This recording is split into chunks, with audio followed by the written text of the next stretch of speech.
In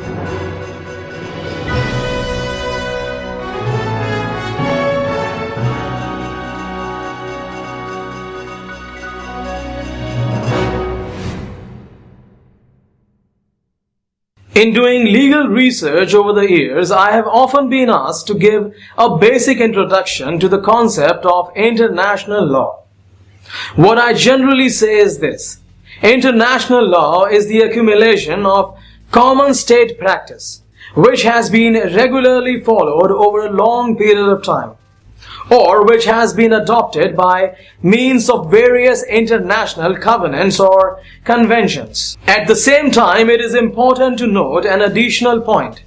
The majority of rules of international law, which are followed today, have developed since the early 1800s. When speaking of Taiwan, we need to be aware of these concepts. Some people would like to tell us that based on one or two press releases, declarations, or proclamations issued by certain world leaders, followed later by the holding of formal surrender ceremonies, the territorial sovereignty of Taiwan could be transferred from Japan to China. This is what they claim is a valid methodology for completing the transfer of territorial sovereignty. However, we must ask, what other similar examples have occurred where the international community has recognized this methodology as being valid? The answer is there are none. There has been no accumulation of common state practice which can be cited.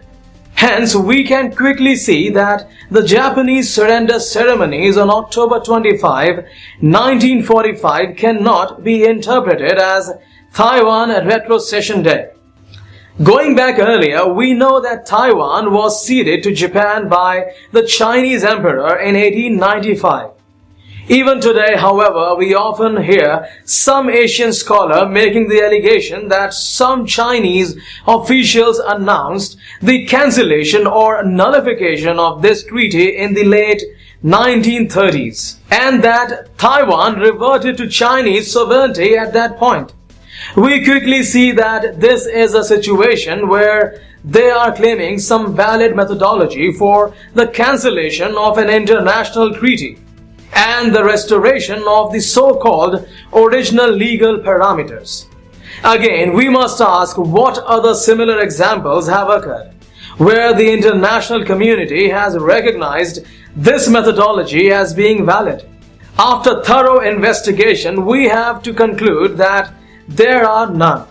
We then quickly come to the realization that at the most basic level, these scholars have a poor understanding of the concept of international law.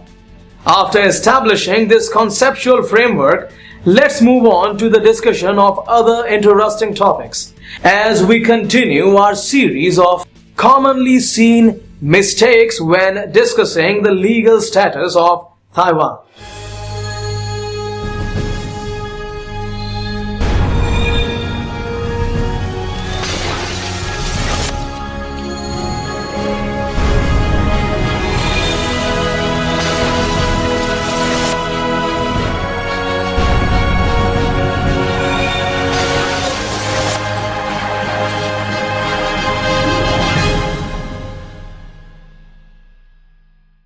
Commonly Seen Mistakes, Part 2. The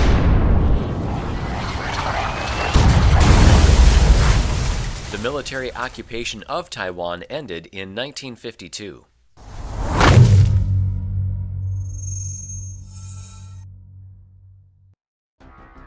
After the war, the military occupation of territory separated from the mother country via the specifications of a peace treaty does not end with the coming into force of the peace treaty. The U.S. Supreme Court has ruled on this issue on many occasions. Military occupation is conducted under military government. Hence, if Taiwan is occupied territory, we would expect to find some specifications about military government in the San Francisco Peace Treaty. Indeed, the relevant specifications are quite clear. The treaty directly stipulates United States military government, USMG, jurisdiction over Taiwan. Has the U.S. executive branch enforced this provision? No. The executive branch officials have treated the San Francisco Peace Treaty as a lost treaty and have instead concentrated on selling military arms to a government in exile on Taiwanese soil, the Republic of China. Under relevant U.S. Supreme Court precedent, Taiwan may be aptly described as foreign territory under the dominion of the United States. Accordingly, it falls under the Common Defense Clause of the U.S. Constitution.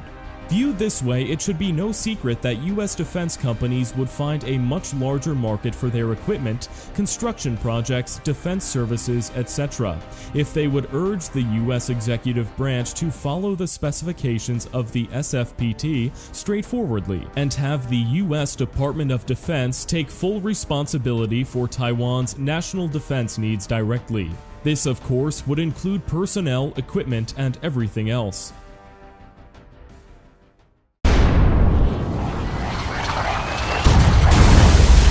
The Republic of China is the occupying power of Taiwan. Hence, its government officers can decide how to make all laws and regulations.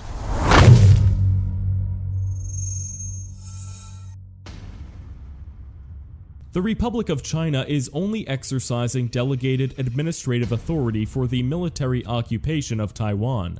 The occupying power, or more properly, the principal occupying power, is the conqueror. What does this mean? During the period of World War II in the Pacific beginning December 1941, all military attacks against Taiwan were conducted by U.S. military forces.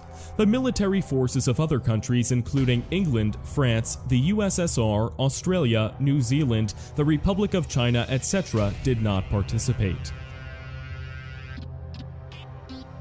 Hence, the United States of America is the principal occupying power of Taiwan.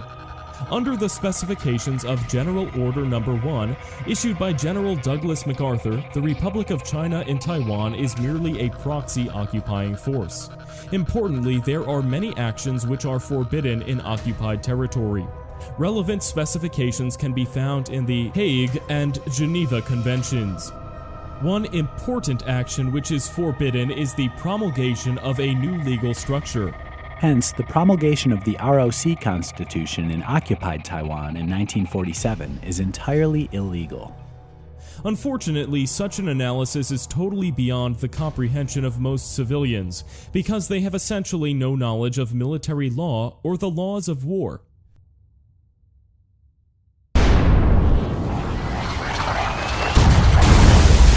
Taiwan was incorporated into Republic of China national territory via procedures in the ROC Constitution regarding new territory.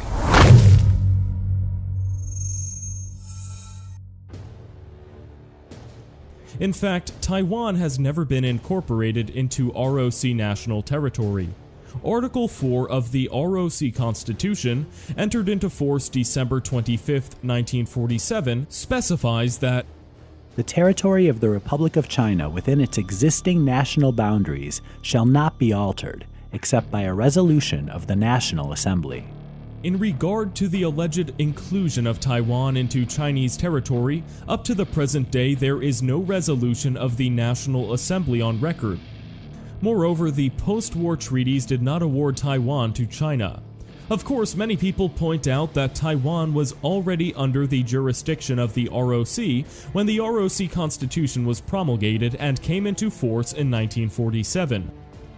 But this is questionable reasoning on two counts. In 1947, Taiwan was still under belligerent occupation. So, number one, there had not been any transfer of Taiwan's territorial sovereignty to China, and Taiwan was not part of China's national territory. Then, number two, the promulgation of an entirely new legal structure in occupied territory is a serious violation of the Hague and Geneva Conventions. Such violations are commonly known as war crimes.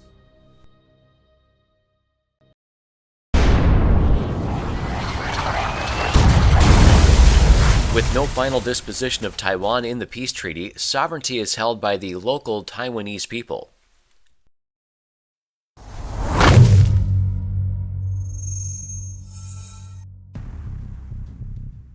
An examination of the subject of territorial cession under international law shows that it is an action between governments. Examples of this in United States history are very representative. There was Louisiana in 1803, Florida in 1821, California in 1848, Alaska in 1867, Guam in 1899, Puerto Rico in 1899, Virgin Islands in 1917, etc. After examining these historical events, we are forced to reach the conclusion that territorial sovereignty is held by a government. It is not held by any amalgamous group of people. In direct contrast to this, there is a concept of popular sovereignty, which is found in constitutional law studies. This is a very different concept from territorial sovereignty. It is often heard that the Taiwanese people enjoy popular sovereignty. In practice, this just means that under the authority of the illegitimate ROC Constitution, they are being given the right to vote and to elect their quote-unquote representatives to various levels of local councils, to the legislature, presidency, etc. Looking at the treaty specifications for Cuba after the Spanish-American War and Taiwan after World War II in the Pacific, both are territory conquered by the USA, which have not reached a final political status. In other words, they have been left in political limbo under the jurisdiction of the United States military government. However, as in the situation of Cuba, the United States executive branch officials should be nurturing local groups in Taiwan to come together to form their own civil government. This is the established precedent for dealing with conquered territory. This precedent was followed in Iraq as well.